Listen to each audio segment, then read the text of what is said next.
नमस्कार दोस्तों, स्वागत है आपका फिर से आपके अपने यूट्यूब चैनल स्टडी वाला 1.0 में।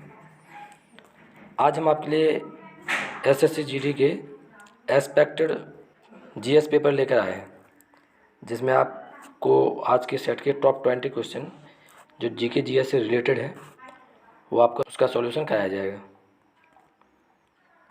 जो आने वाले एग्ज़ाम के लिए बहुत ही इम्पोर्टेंट है।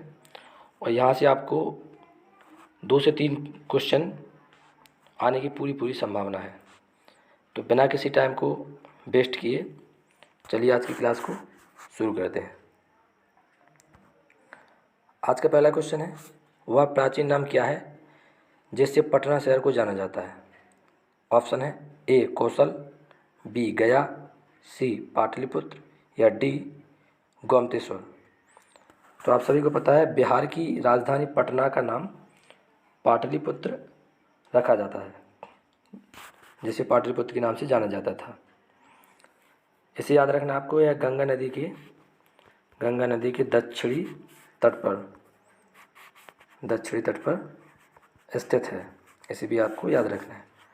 जो 2000 ईसा पूर्व पाटलिपुत्र के नाम से जाना जाती थी। चंद्रगुप्त मौर्य के काल में यह मगध साम्राज्य की राजधानी थी। मगध साम्राज्य की राजधानी के नाम से जाना जाता था।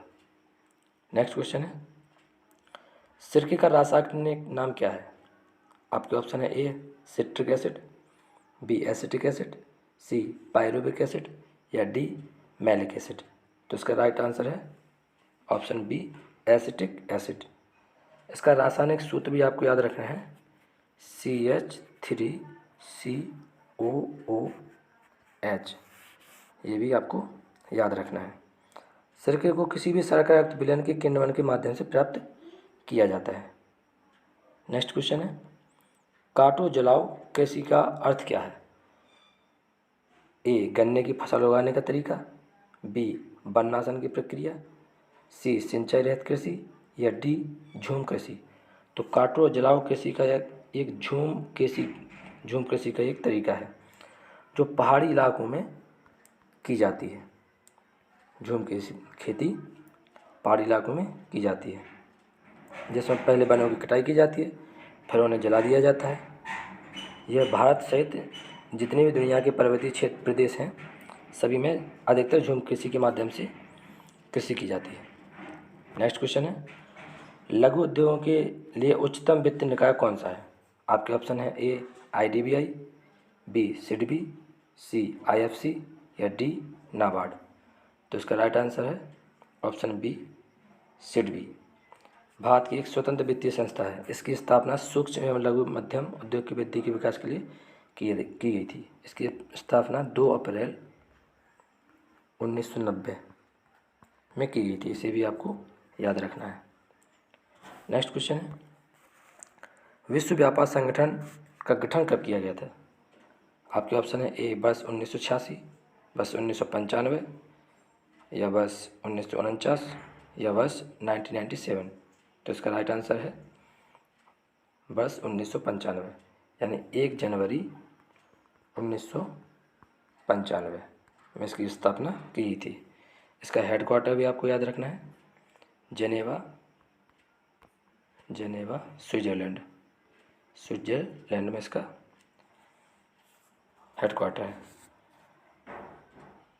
WTO का भी हेडक्वार्टर जेनेवा में है, ये भी आपको याद रखना है। नेक्स्ट क्वेश्चन है, टाइफाइड से शरीर का कौन सा भाग प्रभावित होता है? आपके ऑप्शन है ए फेफड़े, बी आंत, सी यकृत या डी प्लीहा। तो टाइफाइड साल्मोनेला बैक्टीरिया से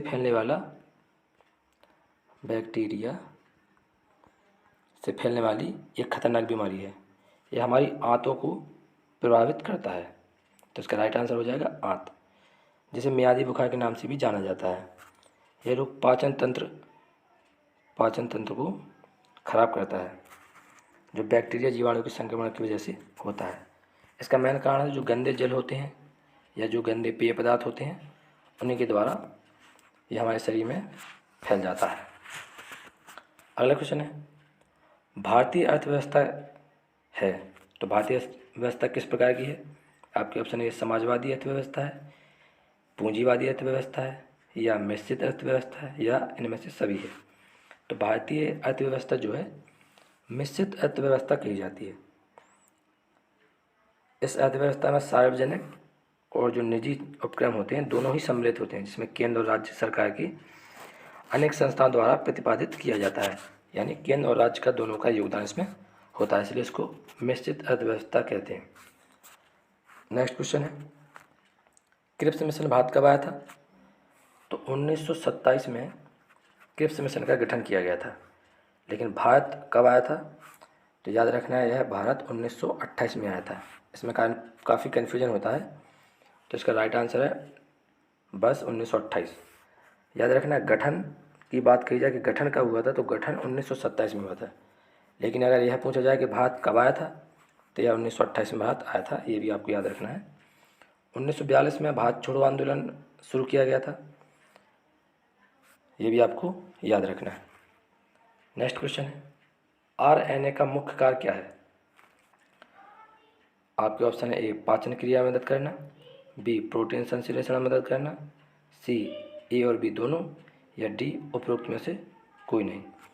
तो RNA राइबोन्यूक्लिक एसिड के नाम से जाना जाता है,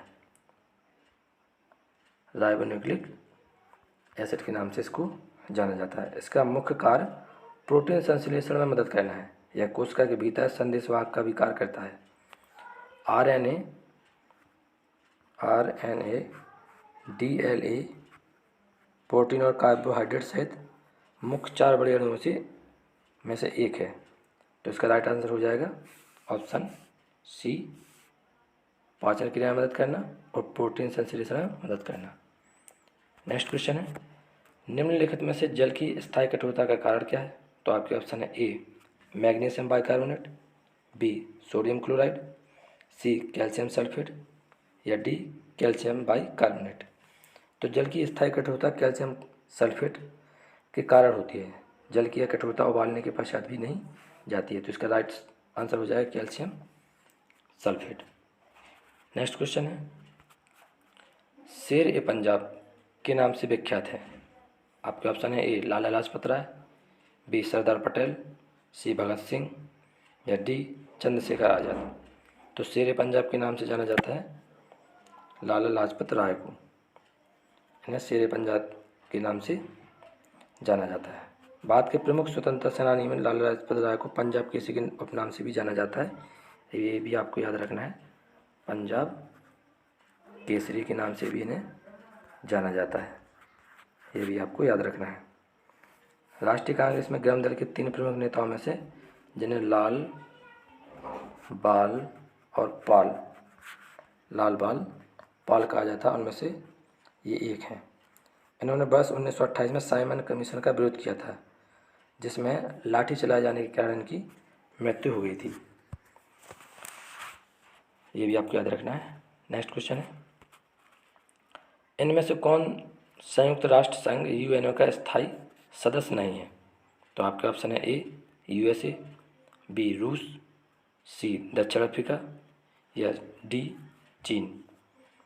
तो UNO का स्थायी सदस्य नहीं है, ऑप्शन सी दक्षिण अफ्रीका। याद रखना है UNO में कुल 5 स्थायी सदस्य हैं, जिनमें से USA, रसिया यानी रूस, ब्रिटेन, फ्रांस और चाइना, ये भी आपको याद रखना है। नेक्स्ट क्वेश्चन है, भारत के राष्ट्रपति के पास आपात अधिकार कितने प्रकार के हैं? आपके ऑप्शन है 4 प्रकार के, बी 2 प्रकार के, सी 5 प्रकार के, या डी 3 प्रकार के।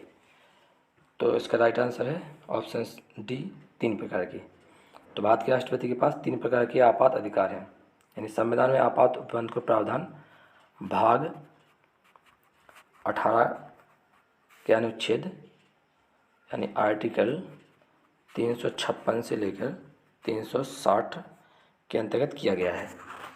इसमें जो युद्ध या बाह्य आक्रमण या सशस्त्र विद्रोह के कारण होता है, ये राज्य में संवैधानिक तंत्र विफल हो जाने के कारण होता है, जिसे राष्ट्रपति शासन कहा जाता है। और तीसरा होता है वित्तीय आपात, जो अभी तक अपने देश में एक भी बार नहीं लगा है, तो इसे भी आपको याद रखना है। नेक्स्ट क्वेश्चन है, निम्नलिखित में से कौन सा राज्य स्वर्ण का अधिकतम मात्रा में उत्पादन करता है? तो स्वर्ण का उत्पादन सबसे अधिक कहाँ होता है, ये आपको बताना है। तो आप ऑप्शन है ए कर्नाटक, बी पंजाब, सी छत्तीसगढ़ या डी हिमाचल प्रदेश। तो कर्नाटक द्वारा स्वर्ण का अधिकतम उत्पादन किया जाता है, ये आपको याद रखना है, जिसमें कुल सोने के उत्पादन में 98% जो हिस्सा होता है कर्नाटक के कोलार खान से, याद रखना है। कोलार, जो KFC में मूवी में दिखाया गया था, कोलार खान या हट्टी खान, हट्टी खान, जहाँ से सोने का उत्पादन अधिक मात्रा में किया जाता है। सेकंड नंबर पर पूछा जाए तो आंध्र प्रदेश, यह सेकंड नंबर पर काउंट किया जाता है। नेक्स्ट क्वेश्चन है, चीन की मुद्रा क्या है? आपके ऑप्शन है ए येन, बी युआन, सी रिंगित या डी वॉन। तो इसका राइट आंसर है ऑप्शन बी युआन, यह चीन की मुद्रा है। नेक्स्ट क्वेश्चन है, इसमें येन मुद्रा जो है जापान की है, इसे भी आपको याद रखना है। नेक्स्ट क्वेश्चन है, भारत में प्रथम ट्रेन कब प्रारंभ की गई थी? तो आपके ऑप्शन है ए 1853, बी 1850, सी 1839 या डी 1825 में। तो इसका राइट आंसर है ऑप्शन ए 1853। ये 16 अप्रैल 1853 में चलाई गई थी, जो मुंबई से लेकर थाने के मध्य चलाई गई थी, जिसकी लंबाई 34 किलोमीटर थी। इसे भी आपको याद रखना है। अगला क्वेश्चन है, राष्ट्रपति द्वारा राज्यसभा में मनोनीत सदस्यों की संख्या कितनी है? आपके ऑप्शन है ए 2, बी 6, सी 8 या डी 12। तो राष्ट्रपति द्वारा राज्यसभा में 12 सदस्य मनोनीत किए जाते हैं, ये आपको अच्छे से याद रखना है। याद रखना है, लोकसभा में राष्ट्रपति के द्वारा 2 सदस्य मनोनीत किए जाते थे, लेकिन इनको अब समाप्त कर दिया गया है। तो लोकसभा में नहीं, सिर्फ राज्यसभा में 12 सदस्य नियुक्त किए जाते हैं। याद रखना है संसद के बारे में, इसकी एक ट्रिक है सरला या सरला, जिसमें 79 में संसद आती है, राज्यसभा 80 और लोकसभा अनुच्छेद 81 के अंतर्गत आता है।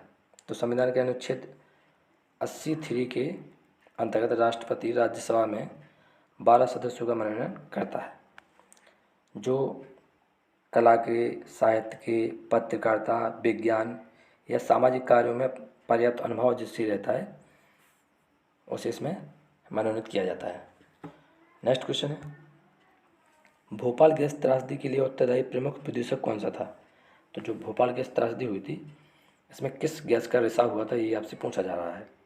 आपके ऑप्शन है A methyl isocyanate, B bromine, C chlorofluorocarbon या डी क्लोरीन। तो इसका राइट आंसर है ऑप्शन ए मेथाइल आइसोसाइनेट। यह भोपाल में गैस घटना घटी थी 3 दिसंबर 1984। ये डेट भी बहुत इम्पोर्टेंट है, इसे भी याद रखना है। जो एक औद्योगिक दुर्घटना थी, इसमें यूनियन कार्बाइड नामक कंपनी, यूनियन कार्बाइड नामक कंपनी थी, जिसमें जहरीली गैस मिथाइल आइसोसाइनेट का रिसाव हुआ था, जिसमें हजारों की संख्या में लोगों की मृत्यु हो गई थी। तो इसे भी आपको याद रखना है। नेक्स्ट क्वेश्चन है, कंप्यूटर का वह भाग जो प्रोग्राम डिजाइन करता है या लिखता है या मेंटेन करता है, इसे क्या कहा जाता है? तो आपके ऑप्शन है A file name, B record, C program या डी प्रोग्रामर। तो कंप्यूटर का वह भाग जो प्रोग्राम डिजाइन करता है या लिखता है या मेंटेन करता है, उसे प्रोग्रामर कहते हैं। इसे भी आपको याद रखना है। नेक्स्ट क्वेश्चन है, रेगिस्तान रहित महाद्वीप है, तो ऐसा कौन सा महाद्वीप है जिसमें कोई भी रेगिस्तान नहीं है? आपके ऑप्शन है A Australia, B Europe, C Asia या डी अफ्रीका?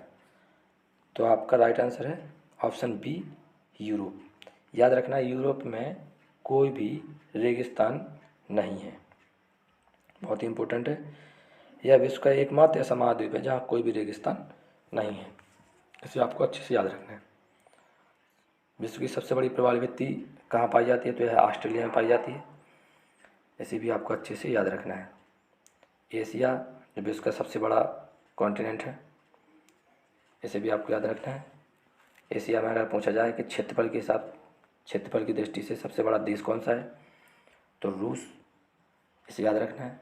जनसंख्या के हिसाब से पूछा जाए तो चाइना, जनसंख्या के हिसाब से, इसे भी आपको याद रखना है। तो दोस्तों ये थे आज के मोस्ट एक्सपेक्टेड 20 क्वेश्चन। पेपर कैसा लगा आप हमें कमेंट करके ज़रूर बताएंगे। अगर वीडियो अच्छा लगा हो तो लाइक करें, कमेंट करें, शेयर करें, और अभी तक जिसने भी चैनल को सब्सक्राइब नहीं किया है दोस्तों, तो हमारे चैनल को सब्सक्राइब करें। मिलते हैं नेक्स्ट एक्सपेक्टेड पेपर जीएस का सेकंड वाला लेकर आएंगे। तब तक के लिए धन्यवाद।